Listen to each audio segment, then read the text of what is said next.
कुछ शोर सुनाई देता है। बिरजू, जरा बाहर तो आना। सुमन, लगता है जमींदार अपना कर्ज लेने के लिए फिर से आ गया है।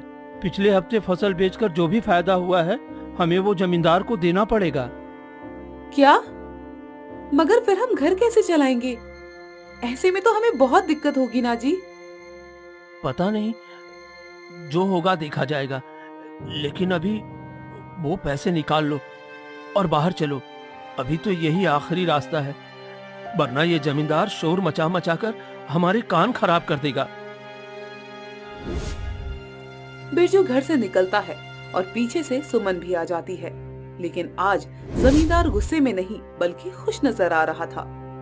बिरजू ने जमींदार को पैसे देते हुए कहा, ये लीजिए साहब, आप क्यों आए? मैं बस आपके पैसे देने आने ही वाला था।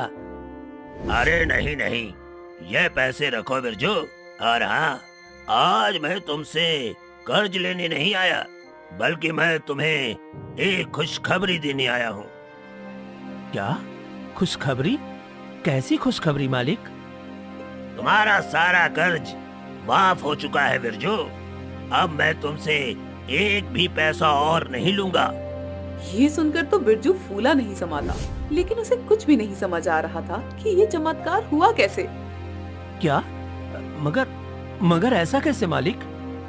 बिरजू, आज पूरे 10 साल के बाद मेरे घर में एक पुत्र का जन्म हुआ है। आज मैं बहुत खुश हूँ, इसलिए मैंने सबका कर्ज माफ कर दिया है। ये लो, तुम भी मिठाई खाओ। जमींदार बिरजू को मिठाई खिलाकर चला जाता है और बिरजू और उसकी पत्नी की खुशी का तो कोई ठिकाना ही नहीं रहता। सुमन, सुमन, सुना तुमने? मुझे तो अपने कानों पर यकीन नहीं हो रहा है। हमारा सारा कर्ज माफ हो गया। अब हम जो भी कमाएंगे वो खुद पर खर्च कर सकेंगे। भला इससे अच्छी बात और क्या हो सकती है? हाँ, सच कहा आपने। अब तो मैं कल से आपको खूब अच्छा खाना बनाकर खिलाऊंगी। ये आज का दिन हमारे लिए किसी होली दिवाली से कम नहीं है। दोनों बातें कर ही रहे थे कि तभी उनकी नजर सुनहरी चिड़िया पर पड़ती है, जो उनके घर के आंगन में लगी तुलसी पर बैठी हुई थी। उन्हें उसे देखकर बड़ी खुशी होती है।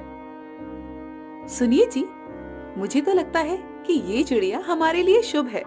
इसके घर में आते ही हमारा कर्जा माफ हो गया, वरना ऐसे चमत्कार की उम्मीद तो हम सपने में भी नहीं कर सकते थे। सच कहती हो तुम सुमन। अब हम इसका भी